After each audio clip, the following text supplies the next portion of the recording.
Aloha, my name is Garrett Ford, and this is my presentation, Faster Than Water, on my Novel Theories lecture series. In this lecture, we will be examining a variety of topics. Within the known area, we will be discussing our faster than water problem. Within the known unknowns, we will be looking at galactic timescales. Within unknown knowns, we will be looking at post-space, and then finally, with unknown unknowns, we will be looking at resonance anchors. And of course, there is a special section at the end for all my potential customers in the Defense Department.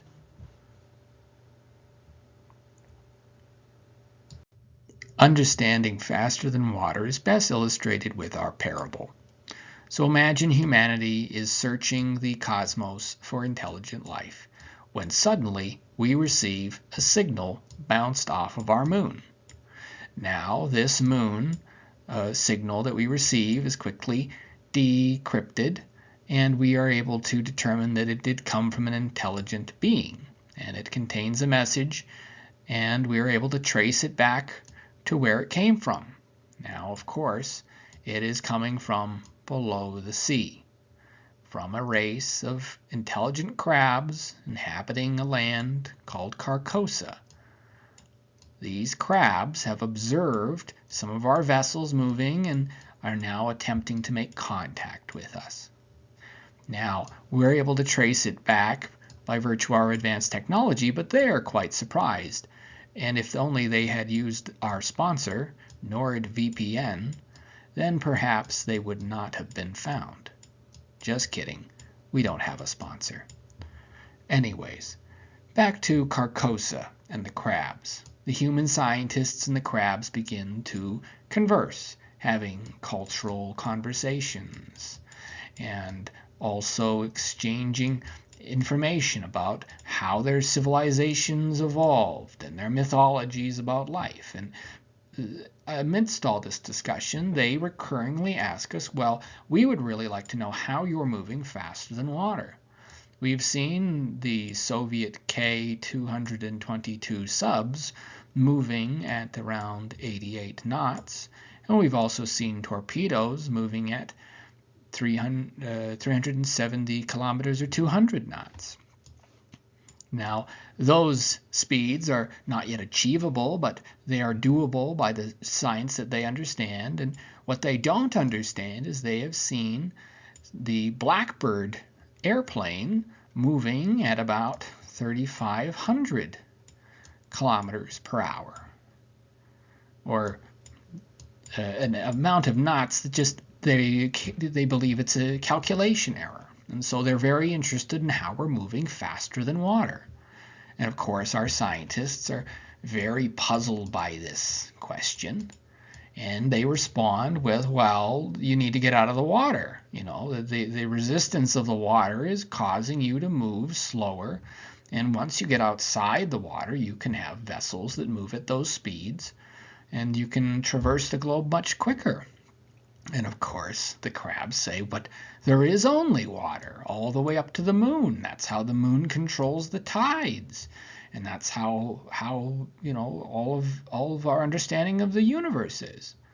And so, of course, our scientists have a brief chuckle and explain that no, we can actually show you. And so they send out a vessel, and they lower a little crab trap, and the crabs get inside, and they go up. And of course, a few of the crabs are taken for dissection. A few crabs are made to be able to understand the conditions above the water, and then they're sent back down, much wiser. Now, these crabs that return would be considered quite mad by the other crabs in Carcosa. They would be seen as talking about, oh, well, up above the water, there's no water. There's an edge to the water. And above this water is just this emptiness that's you can move so fast that you can't fathom it. And of course, depending on how enlightened the crab society is, they would perhaps be able to use this information to develop technology and get above the water and get out. Now, we can quickly see the parable that is being explained here. For ourselves, we, like the crabs, are living on a mote of dust floating in a heliosphere that is surrounding the sun. That is, of course, we are here. Now, these the 10 planets that are surrounding the sun, we 1, 2, 1, 2, 3, 1, 2, 3, 1, 2, 3, and there we go. Of course, the heliosphere has conditions that are similar to the crabs, but on different levels. Of course, the parable is not a perfect one. It's merely to help you start to think about the heliosphere and how it is not only distorting our view of the cosmos, but perhaps distorting our understanding of physics. And so, once you go out, all the way out, past out to the Oort cloud, and beyond to the edge of the heliosphere, you would begin to encounter an area that would be kind of like outside of the water. And so, once you reach the edge of it, you can travel at speeds much higher than anything you can travel within a heliosphere. Now, the conditions of our heliosphere include you have light pressure. You're also going to have all the different pieces of gunk and matter that are floating around inside of it. Just like in an ocean, you're going to have the little pieces of debris, maybe some kelp or some coral. And all this stuff contributes to the ecosystem of your heliosphere. And we have a very healthy heliosphere because we have this little planet right here that supports life. And the other thing about our heliospheres, once you start to understand that it is the pressure of the light that is distorting our ability to travel faster than light, the great frontier should open up. And so the dark flow, as I've heard it called, the space outside of heliospheres, allows for faster than light travel, but not actually faster than light in the same way that we would think it's ridiculous to refer to a jet plane traveling faster than water. It's simply traveling outside of light and therefore not bound by the laws of physics that are exerted when you are moving within it. Now, with light pressure, there is another concept that is what's called light ablation. And the distortion and pressure of the light within your heliosphere is actually exerting pressure upon your eye as well as your ability to use instruments. And the surrounding galaxy is actually far closer than it appears. And as you travel through your heliosphere, the object experiences what's called light ablation. This is, instead of light years, as in you are traveling however far to get something in years, this much time is passing on the object moving through the light that's interacting with it. Think about it like if you had a piece of very fine, very small pieces of sandpaper all along the streams of light going out of the star that is our sun. And from those streams of sandpaper, anything you're passing through is being ablated as it moves through. And so therefore, if, let's say, you are sending an object that is, let's say, a small satellite like the Voyager, and it's moving through this heliosphere, the light ablation will cause it to rapidly deconstruct and age far faster than the actual time that is passing for the object.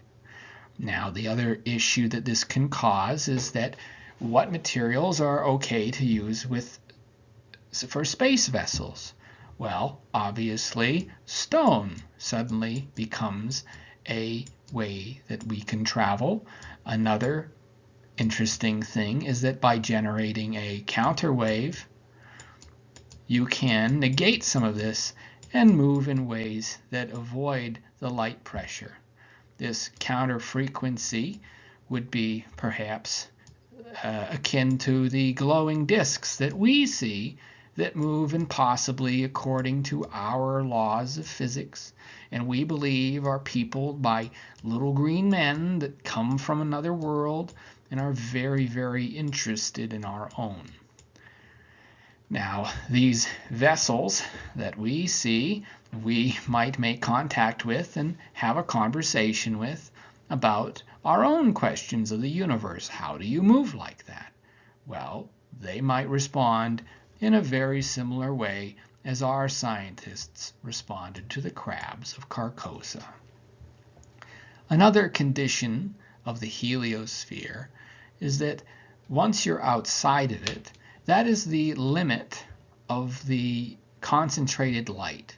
Imagine it like a dewdrop of a sea as it's falling or rising throughout this abyss, which is why we will be discussing galactic timescales next, and why that is very important for understanding what kind of things can happen that we cannot fathom yet. If you want to understand the galaxy, you're going to have to understand deep time. So let's get into it. Galactic timescales. We exist in the light of a small G-class star named Sol, and this star provides us with a 365-day year, which we're nearing the end of as recording of this video, and we have a 12-month year with 24-hour days, and each month has a variable amount of days. Now, if we, let's say, have a great galactic year for our Olympian galaxy, then at the center we have our dark star, and that dark star provides us with a 252 million year long, solar million year long galactic year. The galactic year is 13 months long with 28 days per month. And so we can perhaps extrapolate as below, so above, so above, as below.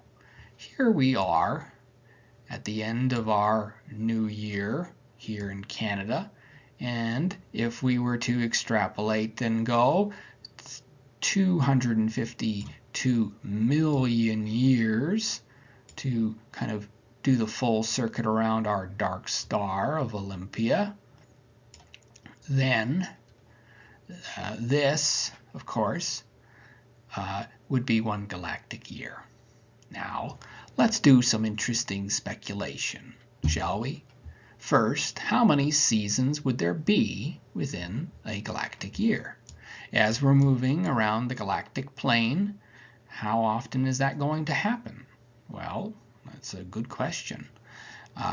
Perhaps there is going to be not only, as we have, the ebb and flow of our planet moving along and around the star named Sol. As we and a mass of other stars move along, we are going to have different seasons. Now, let's suppose right now we are in the middle of, or at the end of a galactic winter. In this galactic winter, there is a perhaps diminished amount of energy, free energy. There is perhaps also a ice ages because there's diminished energy. There's maybe atmospheric upheavals, oxidation events even. Who can say? However, if we use the geological record or archaeology, paleontology, we can perhaps piece together this pattern of extinctions throughout time and map it onto the movement of our planet through the Olympian galaxy over a period of about, I think it would be, let's say, I think when was the first one? Let me see what my notes say. I can't remember all these dates. There we are. About 10 galactic years ago, we had the deep winter of our great oxidation event. So perhaps if we look at those events, however interesting or terrifying it might be to think of our entire oceans suddenly turning to blood red iron and almost everything dying on the planet, that was perhaps one of the greatest ones, and that was 10 galactic years ago.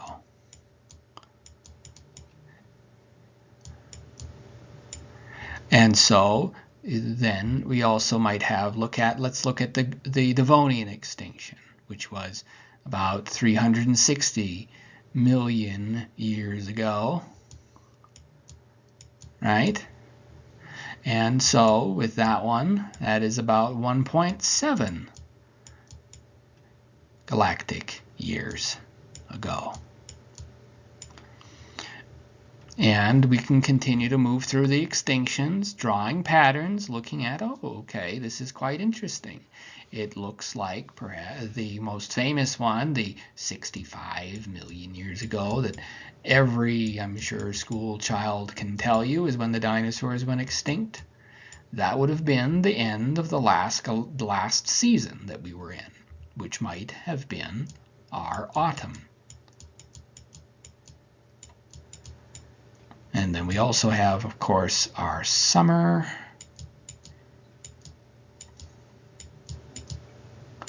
And then we have Guanyin.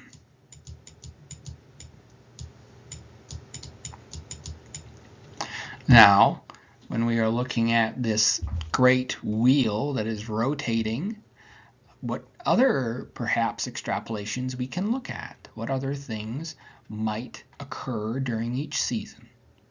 Well, galactic autumn, perhaps it is a decline of free available energy being radiated outward by our great dark star Olympia in the center of the galaxy. Or perhaps there's an increase of volcanism or asteroid strikes. And then when we look at winter, like I said, maybe perhaps ice ages as the energy goes to a all-time low. Whereas then you have your Guanyin, where suddenly there's a warm bursts of speciation after an extinction. Perhaps we are in the spring months. Who knows where we could fall on this year?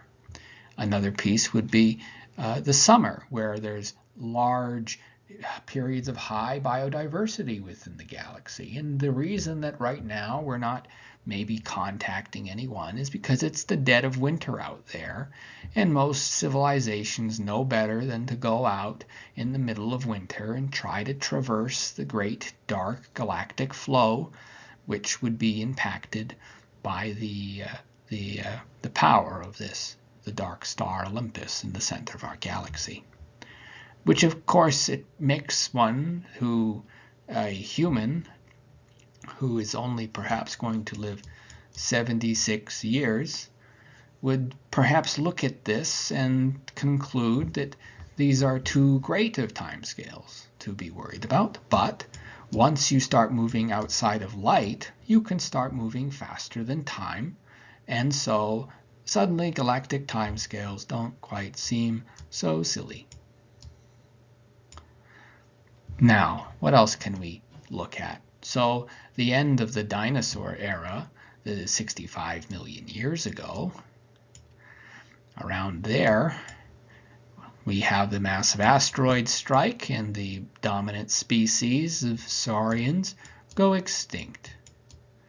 Of course, the entire plate tectonics and the world as we know it did not exist in the same way back then, and instead there's different continents that rose and fell up and above the ocean. So I think it's quite foolish to assume that we are the first time that this little speck of dust floating around the star Sol has ever experienced an intelligent life upon its shores.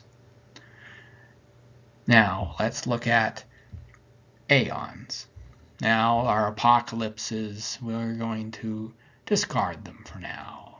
First is the great spirals of the eras, moving on and on. Now, the spiral direction that we are moving, perhaps each season has its own little theme. Perhaps we also are going to experience times of flourishing, perishing, harvesting, and all the different themes of our own seasons. And I would encourage you, who are smarter than me and much more well equipped to look at these things than I do, to consider that when we're moving alongside the galactic accretion disk plane, perhaps there's more debris being cast out, taking the form of asteroid strikes.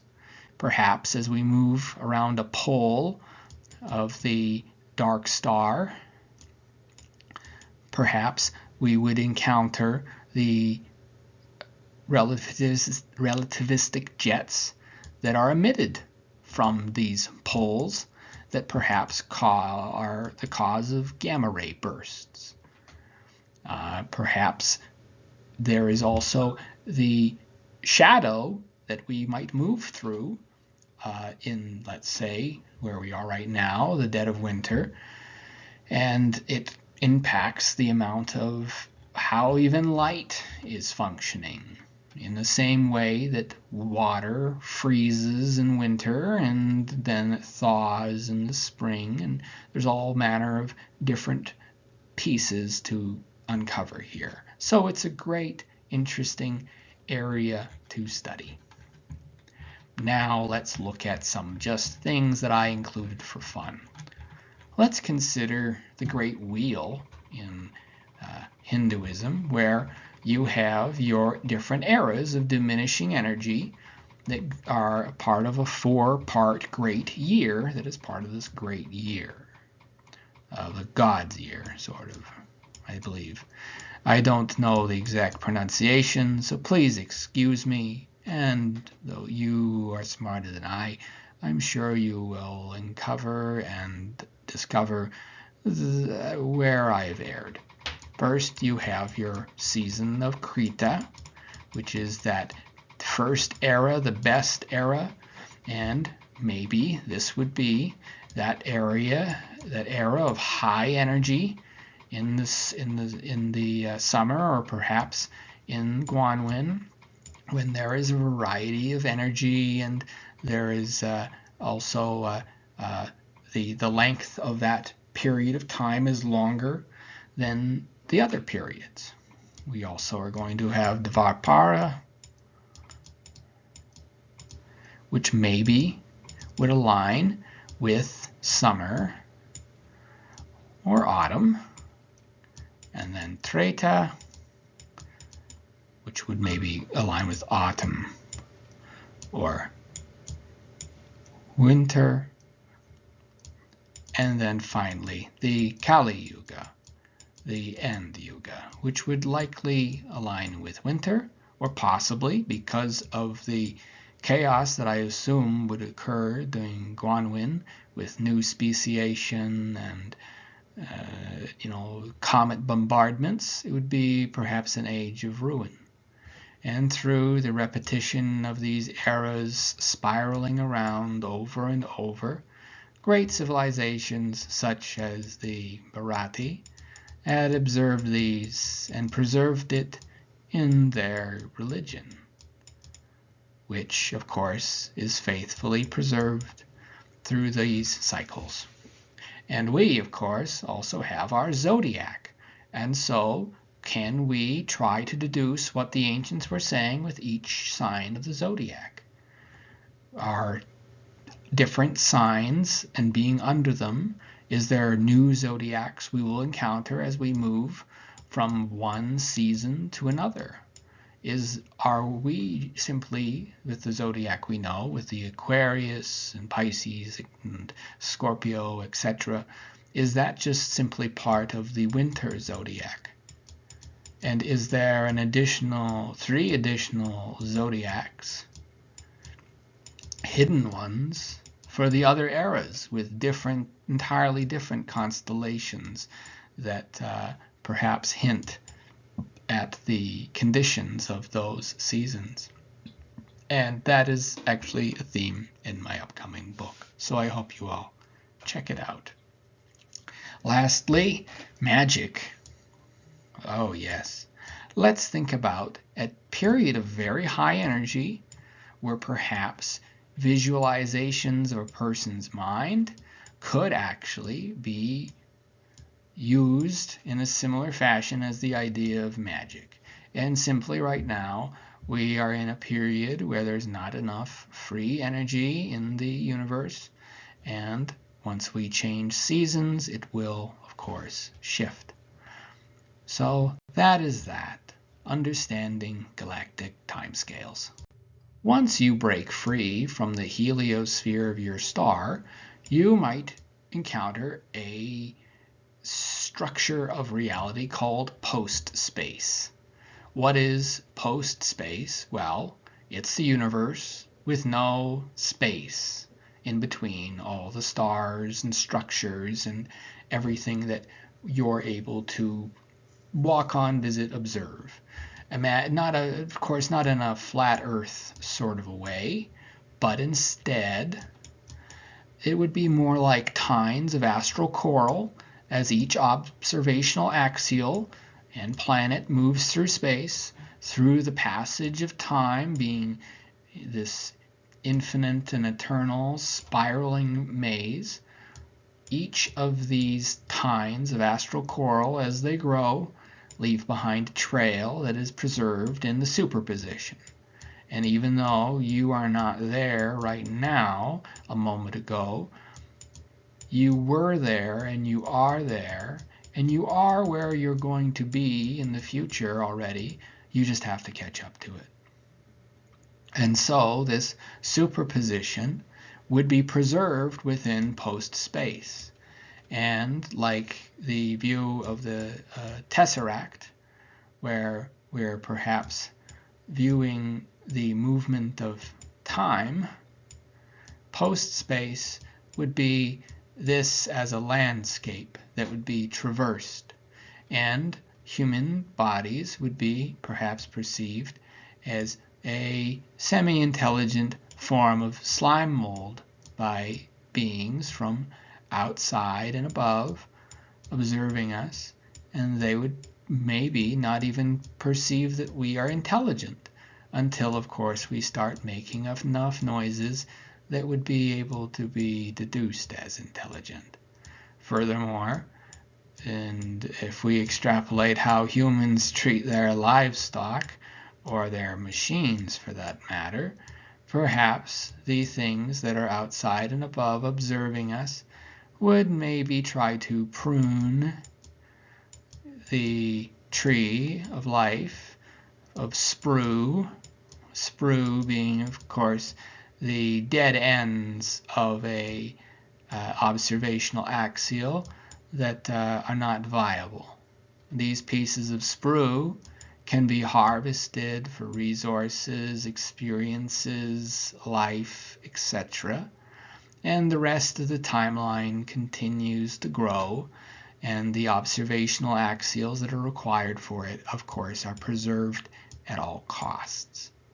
Within post-space, furthermore, I would call the giant landscape like a layer cake of all the different eras that will pass over where you are right now. You sitting, watching this video, there will be another repetition, an iteration, an emanation of you observing it, and everything you have ever done and will ever do will be done by another and done differently by another, yet another. And yet all of you are overlapping in the same point where there is actually nowhere that you are truly going except through observation. And so this observational axial, of course, is what usually you are observing things through. You are moving through time, falling away from your emanation point, which was, your case, your mother. You are falling away from her, and everything that you try to keep around you is just a stable cuvette of observation.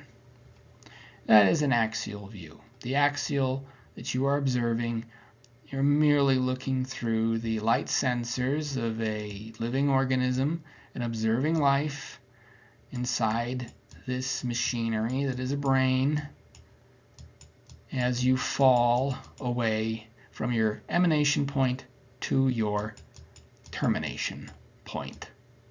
And there's a little grave. And there you are here in the middle point moving down. That is an observational axial. There are as many different types of axials. Perhaps there's the axial where you clicked away from this video already. Perhaps there's one where you kept watching. Perhaps there's one where you like, subscribe. Perhaps there's one where you read my book and you achieve enlightenment and you get lots of money and you're always happy after. Yeah, that's a good axial, right? Sure. Now, there's another piece with post-space, is that understanding that orthogonal observation, or being able to look at all of this from an outside and above view. Now, this would seem, like I said, drew up here, like a piece of slime mold growing through a twisting magnetic tine of astral coral. This observational axis of being outside and above is not the same as God, though. I would merely say that it would be an entity that could see a bit farther in the same way that us, a human being, there we are, observing an ant on a piece of paper moving around, we might deduce that there is no intelligible pattern to their movements, unless the ant began moving in a very particular pattern and maybe drawing patterns in the surrounding air with its breath and voice, and in the same way, those things that observe from outside and above might observe us. And for them, being outside of time, the way that we understand it, they would view us in the same way that most of us, as we would observe a piece of slime mold. However, there would be some amongst us that would start to display very peculiar patterns of movement and perhaps start spelling out things in the aether, and with our movements it's like, hello, that did not go right, but that's okay. It takes some practice, I guess, to try and draw that. And in the same way, our movements within wherever we live, let's say if that's a bedroom on, I don't know, July 17th, 2021, a person who's laying there, maybe you could try and communicate with them. However, their forms would be as incomprehensible as us to the ant, as we are to them, and we would see, a four-dimensional being or extra-dimensional being trying to interact with our plane they would perhaps see us as they see us as slime mold, we would see them as an impressive but incomprehensible geometric design that would be beyond comprehension and comparison. And perhaps we would even contradictory, would be both black and white, or perhaps it would be maybe moving through things and above and outside and through corners, or peeling open the corner of a room, peeling open where the three walls meet like a wrapper, and opening that corridor of observation. As you can see, post-space would be a very insane and strange realm to traverse, and so mental training would be important. One of the things that I do regularly is I try to imagine the superposition of things ahead and before me. Like, let's say if you're between two mirrors, this is a good way to start to visualize it, that the two mirrors reflecting back into each other, they collapse down at their horizon point, and that if you wave to yourself, there is a place where you have not started waving, and there is also a place where you have started waving.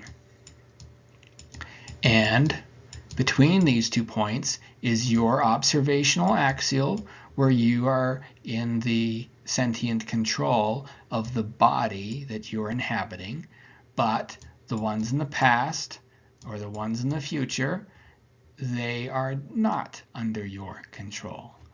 And of course, past and future, it's all, how does my quote go? Forwards, backwards, it's all the same. Life's time is not an arrow, but a ping pong game. So all you're doing is passing back and forth the mode of consciousness from one paddle of player to the next. There we go. So that's post-space in a very large nutshell. As Hamlet said, he could be bounded in a nutshell and still count himself as a king of infinite space. So what does post-space maybe look like to you? What would be the barriers between the worlds look like? Perhaps it would be ice or lapis lazuli or maybe iron, who knows? But every possible of the 52 known axials are going to be passing over each other eventually. And so with those different passings over, each world of each observational axial is laid out and able to be explored. And so the whole idea of the infinite multiverse, well, yes, there is technically speaking infinite perfect numbers. The issue is the finding and the search for each one, which of course we have a limited amount of time to observe on each axial before we reach our termination point, at which point we are ending at the point of the axial ending, our grave. Anyways, thank you. That's post-space. To understand the resonance anchor, let's return to our example of the crabs of Carcosa. The crabs of Carcosa were quite interested at the larger ocean. Because of the limitations of their technology, they were only able to explore a very small area that they had called Carcosa, and it was their known universe. Now, this known universe for them, of course, is very, very small for the rest of us, and so there was two ways that the crabs of Carcosa could spread. One was, of course, being the ones that were chosen by the humans in their boat vessel. they could lower down a little crab trap and the crabs could crawl in, or take some crabs by force or coerce and bring them up and carry them off. So they could be taught in ways of the sciences of the surface world, or if they're unlucky, they get ended up as a Krabby Patty at Mr. Krabs' diner with Mr. SpongeBob cooking them. I am sorry, I couldn't resist that low-hanging fruit joke.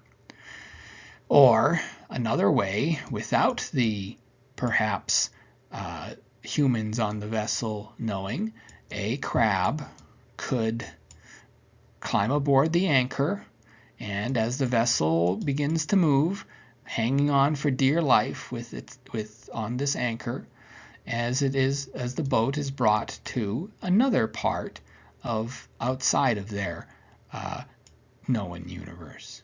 This is this unknown universe, where perhaps they would encounter crabs that are less enlightened technologically, that'd be easy to dominate with their understanding of physics and science, and would be able to take over this said area.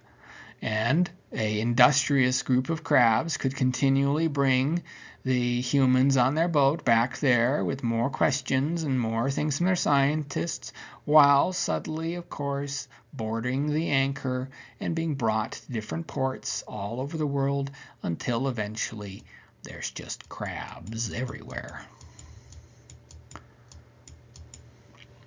Now, the resonance anchor, let's talk about that. Since everything is actually overlapping with post-space, a resonance anchor is simply vibrating at a certain frequency as it is lowered through the surrounding ega, and it causes the surrounding ega to be modified and changed, including the bodies of organisms, the composition of matter. It's essentially going to alter the quantum alignment and spin of all these various particles, because all it's doing is aligning what is below it into a passable form of matter that it can interact with. So your resonance anchor, now what does it do? Well, let's talk about some different uses of resonance before we get into that. For instance, you can block gravity by vibrating light at a certain frequency, which allows vessels to move in most erratic ways. And by the same token, you can block a light ray or light wave with a material. So can a vibrating material block the resonance that you're experiencing. There is some issues with resonance anchors. Of course, you could be unfortunate enough to have crabs from another universe or another part of the ocean, rather, come to your part of the ocean and bring with it different diseases and or even a hostile biome of mirror life, where perhaps coming from below the dimensional equator, as we've discussed before, where everything would be upside down and backwards and compared to up versus down from what you're used to. This mirror life, like in the book series The Zone had from Roadside Picnic, and Area X had from the Area X Chronicles, which is very good. The Yathkayed Lake in my books, which had, of course, its Area 76.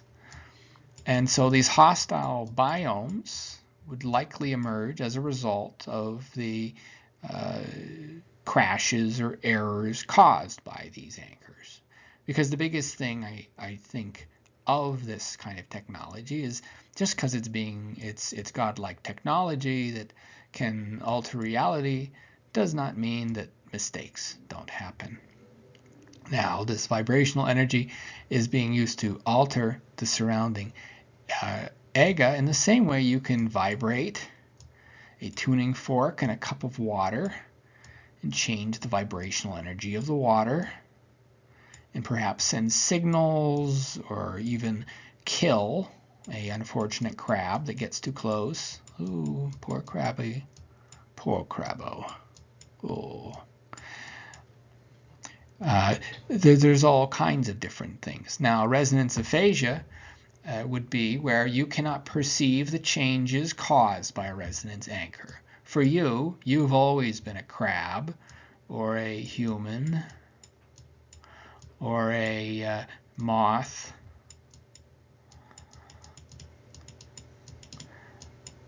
and this video that implies that apes long ago ruled the planet is as ridiculous as the video that you saw earlier about lizard people running the planet prior to that. Now, with resonance aphasia, it's part of it is to understand that the perception of reality is being filtered through your perceptions that you can accept or reject. And so you're going to likely exist in realities that you accept as doable, in the same way that your senses are filtering more than they're actually perceiving. The air has a smell, but you do not smell it because you're in it. The crabs are in the water, but they do not perceive the water as water. It is merely just how everybody is perceived to live. And when a resonance anchor is activated, this first scientist will likely activate it and then promptly shut it off because nothing happened. But it is working. They do not have the ability to perceive it. And I think that certain mental, what we would call disorders, are in fact people simply perceiving parts of reality that are inaccessible to those with different brains. And so it is working. You just can't see it. And if you can see it, like the crab who was brought up above and shown the things by the human scientists and lowered back down, you're likely going to be made the subject of ridicule and censorship and all kinds of other sad things that will make you a very sad crab as you try to make your tuning forks to try to explain that we really shouldn't try to pierce the lapis lazuli shell that's containing our part of the universe. Now, that is, I think, the main things to understand with resonance anchors, and I hope that you've enjoyed that. First and foremost, amongst my conclusions and next steps, is the development of language is important in this because of certain quirks of our own language that we are using to communicate. A new language to illustrate this, similar to mathematics, but for communicating more nuanced things. Instead of just let's say, E equals mc squared, how can you communicate oops, oopsie whoopsie, I created a time loop. And I really didn't intend to do it, and I'm very sorry about all this, and you're probably having to clean up my mess, and hopefully you figure it out better than I have, because I'm kind of stuck, and maybe you can help me out. Anyways, how would you say that in an equation? Now that's the idea with the Langanelli. You're using, of course, different alphabets and languages. You're using aloha for hello and goodbye. And so that little word from Hawaii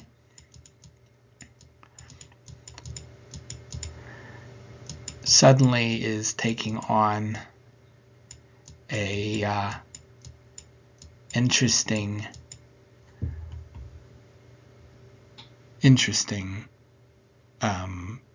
connotation. Instead of just being a quirky way of saying hello and goodbye from a tropical island in the Pacific, suddenly it's maybe they have experienced time flowing turbulently backwards, and their hellos became goodbyes, and their goodbyes faded into hellos. but who can say? So at Langanelli, we need to develop language for it. And there's smarter linguists out there who can take what I have suggested and make something much greater, I'm sure. Next is the railroad. The development of the railroad is integral to all of this. But you need to start building in the past towards the future so you can meet in the middle the Janus Railroad, or Railway Janus, whatever you want to do it as.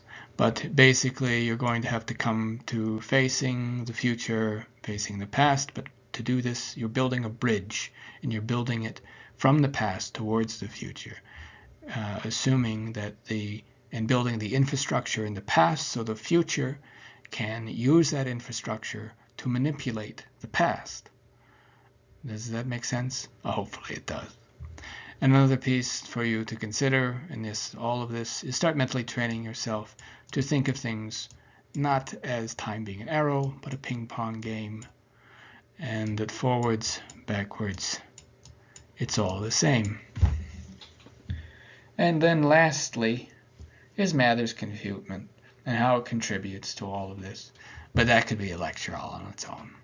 So just thank you for joining me on these theories. I know that they're all very wild, and I think it's kind of fun that I get to explore them in my novels, and I hope that maybe one day one of the kernels of wisdom that I've dredged up and thrown out there can help carry humanity to a better future, the likes that I could never imagine. It's the holidays, and it's 2025. What an interesting 2025 is interesting because, of course, 5 and 2, these are mirrored. 5, 2, 2, 5. It's 52. I guess is in 2052 I'll be able to make some of the same jokes as I'm making this year.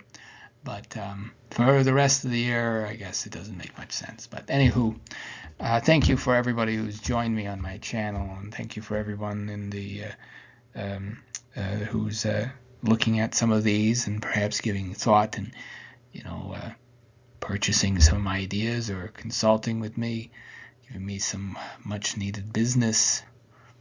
And of course, I also have all my books where I explore a lot of these things in a fun literary context where you can kind of see what are some of the complications of these ideas, and what would that look like? What are the implications? What will it do? So thank you as always, and I hope that may God keep you safe. I'll stick you all in my prayers, and as always, be seeing you.